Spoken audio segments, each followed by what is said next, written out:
adalah bahan-bahan untuk buat hakisan tanah. Kita perlukan ini bercampur untuk membersihkan kawasan tanah daripada rumput, daripada kayu, batu semua.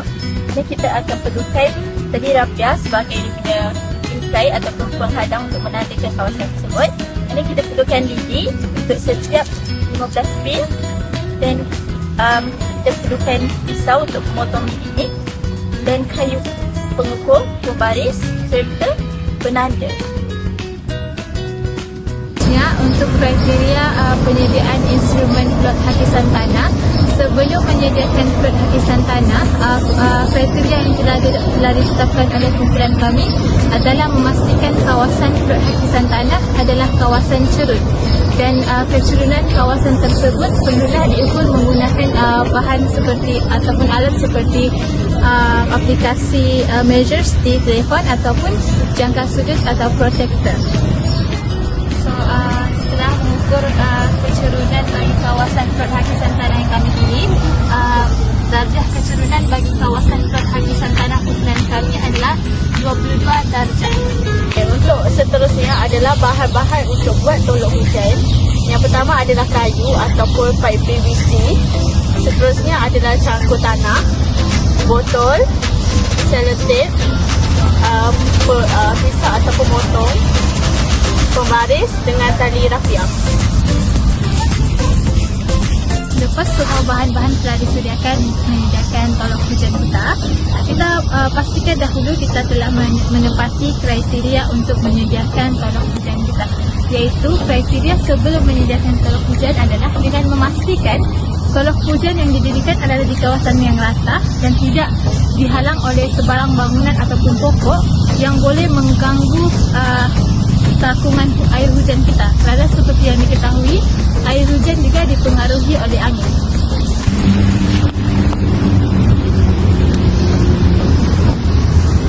Seterusnya, selepas kami mengukur kecurunan, kami akan menyediakan plot hakisan tanah. Plot hakisan tanah ini, pertama kami akan membersihkan kawasan ini. Seterusnya kami akan memplotkan menggunakan lidi sepanjang 4 penjuru.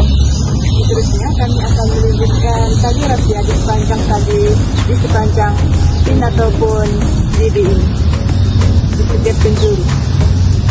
Kami akan menanamkan pin ini dengan kedalaman 4 cm dan pastikan semuanya selaras. Panjang sini adalah 5, ke bawah adalah 3.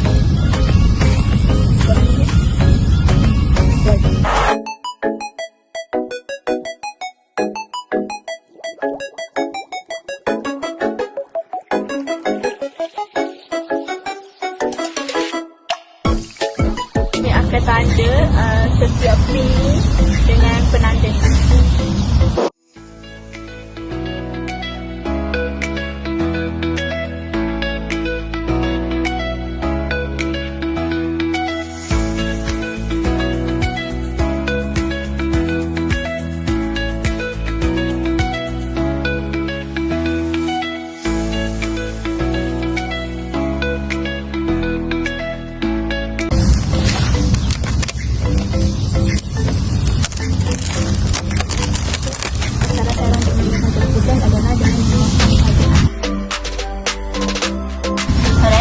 Cara-cara untuk menyediakan tolok hujan adalah first sekali kita kena potong botolnya dulu untuk memudahkan aliran air masuk.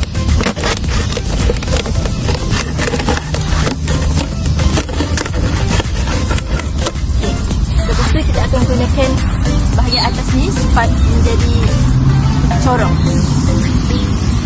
Pastikan bahagian atas yang dimasukkan ke dalam bahagian botol yang lebih besar tu, lebih banyak tu, disatukan ataupun diikat menggunakan pita pelekat ataupun selotip.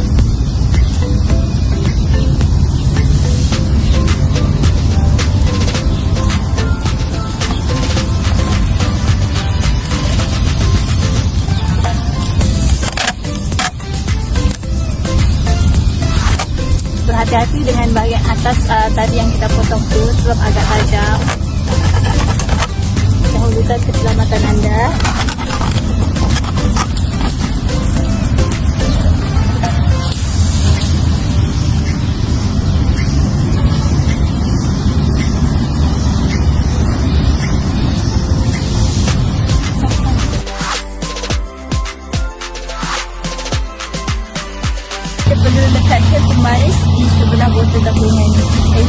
supaya kita dapat mengukur isi padu air dapur.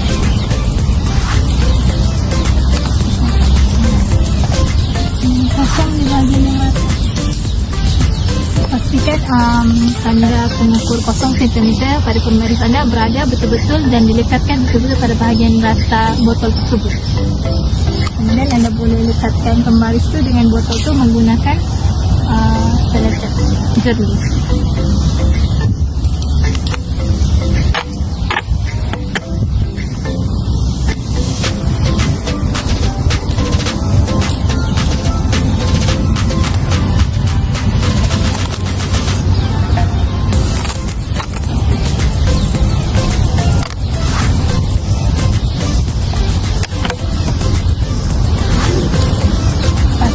Pembaris yang anda letak bersama dengan botol tersebut dilekatkan dengan ketat dan kukuh supaya tidak terbang ataupun lari daripada botol tersebut.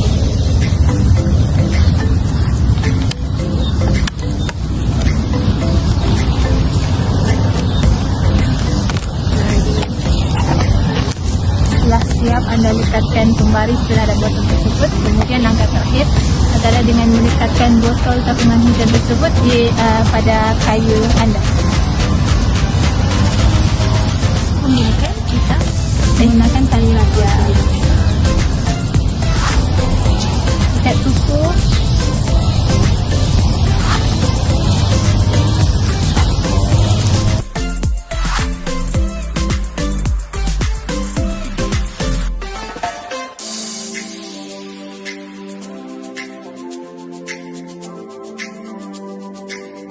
Salah satu lagi kriteria yang perlu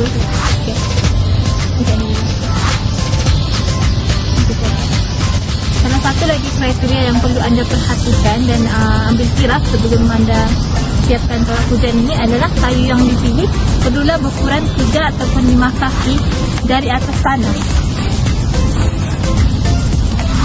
Tolak hujan anda tidak boleh terlalu dekat dengan permukaan tanah kerana dikhawatirkan akan mengganggu bacaan taburan hujan yang anda kutip.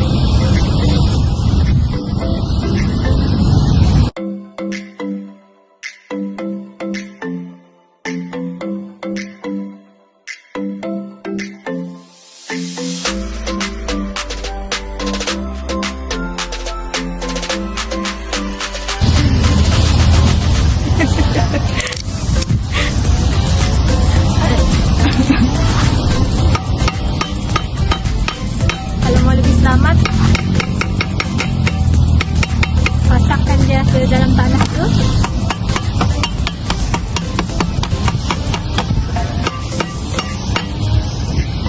Ya, jadi tolak hujan kita telah siap disediakan.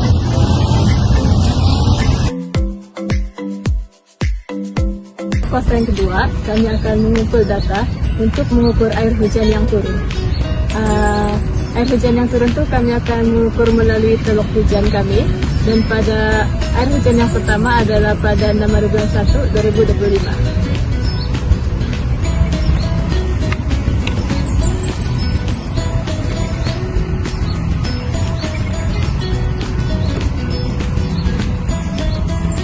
Jumlah air hujan yang terkumpul adalah sebanyak 25 ml. 25 ml pada 6 bulan 1 2025.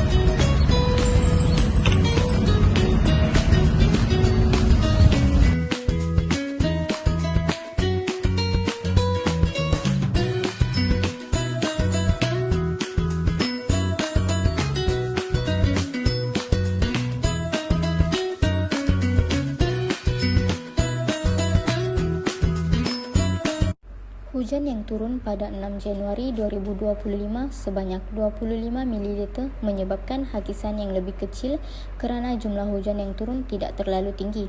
Sebagai contoh, jika kita anggap bahawa setiap 1 ml hujan menyebabkan penurunan sebanyak 0.04 cm pada ketinggian pin, jumlah hujan ini menyebabkan hakisan sebanyak 25 ml darab 0.04 cm yang bersamaan dengan 1 cm. Oleh itu, ketinggian pin berkurang sebanyak 1 cm pada kali pertama data dicerap selepas hujan turun.